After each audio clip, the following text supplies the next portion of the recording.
Friends, ଆମେମାନେ ଏହି ବ୍ୟସ୍ତବହୁଳ ଜୀବନ ଭିତରେ ରହି ଭଗବାନଙ୍କ ଭାବନା, ଚେତନା ଓ ଆଧ୍ୟାତ୍ମିକ ମାର୍ଗକୁ ସମ୍ପୂର୍ଣ୍ଣ ରୂପେ ଭୁଲିଗଲେଣି। ଆଧ୍ୟାତ୍ମିକ ଓ ଧାର୍ମିକ ପୁସ୍ତକ ପଢ଼ିବାକୁ ଆମ ପାଖରେ ଟିକେ ବି ସମୟ ନାହିଁ। ପୁସ୍ତକ ପଢ଼ିବା ଦ୍ୱାରା ଯେତିକି ଜ୍ଞାନ ଓ ପୁଣ୍ୟ ମିଳିଥାଏ, ଶୁଣିବା ଲୋକଙ୍କୁ ମଧ୍ୟ ସେତିକି ଜ୍ଞାନ ଓ ପୁଣ୍ୟ ମିଳିଥାଏ। ସେଥିଲାଗି ମୁଁ ଆପଣମାନଙ୍କ ପାଇଁ ଏହି ସୁନ୍ଦର ପୁସ୍ତକଟିକୁ ପଢ଼ି ଶୁଣାଇବି, ଯାହାର ନାଁ ହେଉଛି କୃଷ୍ଣ ଭାବନା ଓ ସର୍ବଶ୍ରେଷ୍ଠ ଯୋଗ ପଦ୍ଧତି। ଆସନ୍ତୁ ସାଙ୍ଗମାନେ, ମୁଁ ପଢ଼ିବି, ଆପଣମାନେ ମନ ଦେଇକି ଶୁଣିବେ। ଠିକ୍ ଅଛି।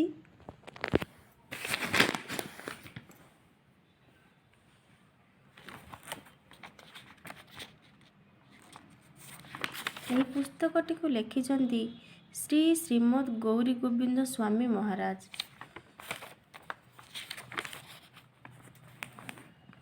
ଯୋଗ ଓ ଯୋଗେଶ୍ୱର।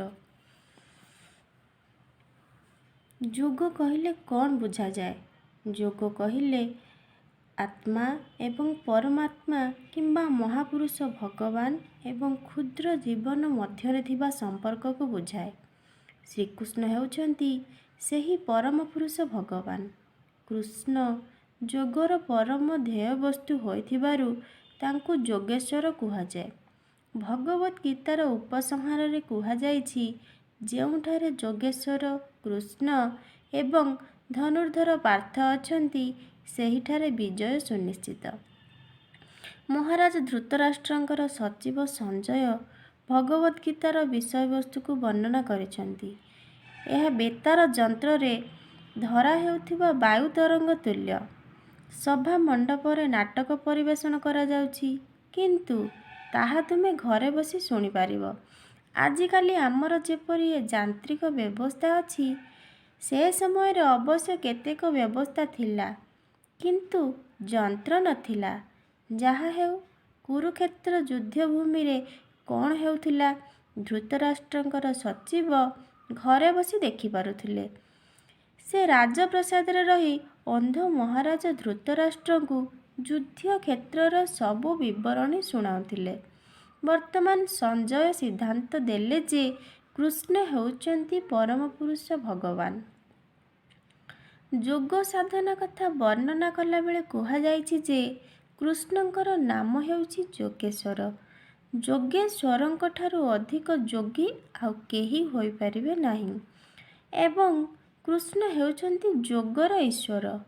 ଅନେକ ପ୍ରକାର ଯୋଗ ପଦ୍ଧତି ଅଛି। ଯୋଗ ହେଉଛି ଏକ ପଦ୍ଧତି ଏବଂ ଯେ ସେ ପଦ୍ଧତିକୁ ଅଭ୍ୟାସ କରେ, ତାକୁ ଯୋଗୀ କୁହାଯାଏ। ଯୋଗୀର ଅନ୍ତିମ ଲକ୍ଷ୍ୟ ହେଲା କୃଷ୍ଣଙ୍କୁ ବୁଝିବା। ତେଣୁ କୃଷ୍ଣ ଭଗବାନର ଅର୍ଥ ସର୍ବଶ୍ରେଷ୍ଠ ଯୋଗ ପଦ୍ଧତିକୁ ଅଭ୍ୟାସ କରିବା। ତାଙ୍କର ଅତି ପ୍ରିୟ ବନ୍ଧୁ ଅର୍ଜୁନଙ୍କୁ ଭଗବାନ ଶ୍ରୀକୃଷ୍ଣ ଗୀତାର ଏ ସର୍ବଶ୍ରେଷ୍ଠ ଯୋଗ ପଦ୍ଧତି କଥା କହିଛନ୍ତି। ପ୍ରାରମ୍ଭରେ ଭଗବାନ କହିଛନ୍ତି ଯେ ଏ ଯୋଗ ପଦ୍ଧତି କେବଳ ସେହି ଲୋକ ହିଁ ଅଭ୍ୟାସ କରିପାରିବ, ଯାହାର ଏଥିପ୍ରତି ଅତ୍ୟନ୍ତ ସ୍ନେହ ବା ଶ୍ରଦ୍ଧା ଅଛି।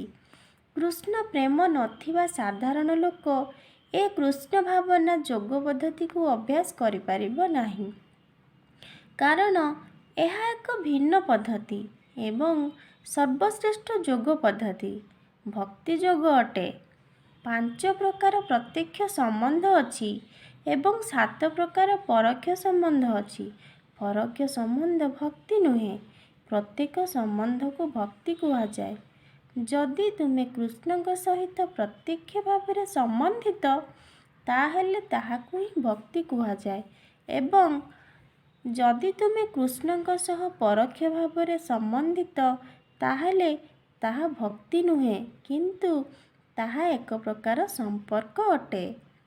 ଉଦାହରଣ ସ୍ୱରୂପ, ରାଜା କଂସ କୃଷ୍ଣଙ୍କର ମାମୁଁ ଥିଲା ଏବଂ ତାଙ୍କୁ ଚେତାବନୀ ଶୁଣାଇ ଦିଆଯାଇଥିଲା ଯେ ସେ ତା'ର ଭଉଣୀର ଏକ ପୁତ୍ର ଦ୍ୱାରା ନିହତ ହେବ। ତେଣୁ ସେ ତା'ର ଭଉଣୀର ପୁତ୍ର କଥା ଶୁଣିଲେ ବଡ଼ ବ୍ୟସ୍ତ ବିବ୍ରତ ଓ ଉଦ୍ବିଗ୍ନତା ହୋଇପଡ଼ୁଥିଲେ। ସେହି ହେତୁ ସେ ତା'ର ଭଉଣୀକୁ ବଧ କରିବେ ବୋଲି ସ୍ଥିର କଲା। କୃଷ୍ଣଙ୍କର ମାତା ଦେବକୀ ତାଙ୍କର ସ୍ୱାମୀ ବାସୁଦେବଙ୍କ ଯୋଗୁଁ ରକ୍ଷା ପାଇଲେ।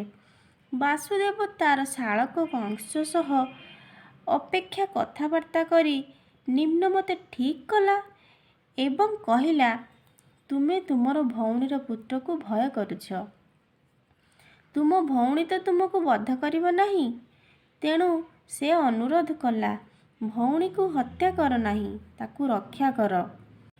ଏବଂ ମୁଁ କଥା ଦେଉଛି, ତା'ର ଯେତେ ପୁତ୍ର ଜନ୍ମ ହେବେ ସବୁ ମୁଁ ତୁମ ପାଖକୁ ଆଣିବି ଏବଂ ତୁମେ ଯଦି ଇଚ୍ଛା କର ତାହେଲେ ସେମାନଙ୍କୁ ବଧ କରିବ। ତା'ର ବିଚାରୀ ସ୍ତ୍ରୀକୁ ରକ୍ଷା କରିବା ନିମିତ୍ତ ବସୁଦେବ ଏହି ପ୍ରକାର ବ୍ୟବସ୍ଥା କଲେ। ଏବଂ ବସୁଦେବ ଭାବିଲେ, ଯେତେବେଳେ ଦେବକୀର ପୁତ୍ର ଜନ୍ମ ହେବ ସେତେବେଳେ କଂସର ହୃଦୟ ପରିବର୍ତ୍ତନ ହୋଇଯାଇପାରେ। କିନ୍ତୁ କଂସ ଏ ପ୍ରକାର ଏକ କ୍ରୂର ରାକ୍ଷସ ଥିଲା ଯେ ସେ ଦେବକୀର ସପ୍ତମ ପୁତ୍ରକୁ ବଧ କଲା। କୁହାଯାଇଥିଲା ଯେ ତା'ର ଭଉଣୀର ଅଷ୍ଟମ ପୁତ୍ର ତାକୁ ବଧ କରିବ। ତେଣୁ କୃଷ୍ଣ ଯେତେବେଳେ ମାତୃଗର୍ଭରେ ଥିଲେ ସେତେବେଳେ କଂସ ସର୍ବଦା କୃଷ୍ଣକୁ ଚିନ୍ତା କରୁଥିଲା। ତେଣୁ କହିପାର ସେ କୃଷ୍ଣ ଚେତନାଶୀଳ ନଥିଲା, କିନ୍ତୁ ପ୍ରକୃତରେ ସେ ଥିଲା। ସେ ପ୍ରତ୍ୟକ୍ଷ ଭାବରେ ଅର୍ଥାତ୍ ସ୍ନେହରେ ସମ୍ବନ୍ଧିତ ନଥିଲା, କିନ୍ତୁ ଏକ ଶତ୍ରୁ ରୂପେ ସମ୍ବନ୍ଧିତ ହୋଇଥିଲା। ସେ ଏକ ଶତ୍ରୁ ରୂପେ କୃଷ୍ଣ ଚେତନାଶୀଳ ହୋଇଥିଲା। ତେଣୁ ତାହା ଭକ୍ତି ନୁହେଁ। ଯେ ଭକ୍ତି ଯୋଗରେ କୃଷ୍ଣଙ୍କ ସହ ସମ୍ବନ୍ଧିତ ସେ କୃଷ୍ଣଙ୍କର ବନ୍ଧୁ ବା ସଖା ଭାବରେ, ସେବକ ଭାବରେ, ପିତାମାତା ଭାବରେ କିମ୍ବା ପ୍ରେମିକ ଭାବରେ ସମ୍ବନ୍ଧିତ ହୋଇଥାଏ। ତୁମେ କୃଷ୍ଣଙ୍କୁ ପ୍ରେମିକ ହିସାବରେ, ପୁତ୍ର ହିସାବରେ, ବନ୍ଧୁ ହିସାବରେ କିମ୍ବା ପ୍ରଭୁ ହିସାବରେ ପାଇବାକୁ ଇଚ୍ଛା କରିପାର। ତୁମେ ମଧ୍ୟ କୃଷ୍ଣଙ୍କୁ ପରମ ପୁରୁଷ ଭଗବାନ ହିସାବରେ ପାଇବାକୁ ଇଚ୍ଛା କରିପାର। କୃଷ୍ଣଙ୍କ ସହ ଏ 5 ପ୍ରକାର ପ୍ରତ୍ୟକ୍ଷ ସମ୍ବନ୍ଧକୁ ଭକ୍ତି କୁହାଯାଏ। ଏଥିରେ କୌଣସି ଭୌତିକ ଲାଭର କାମନା ନାହିଁ।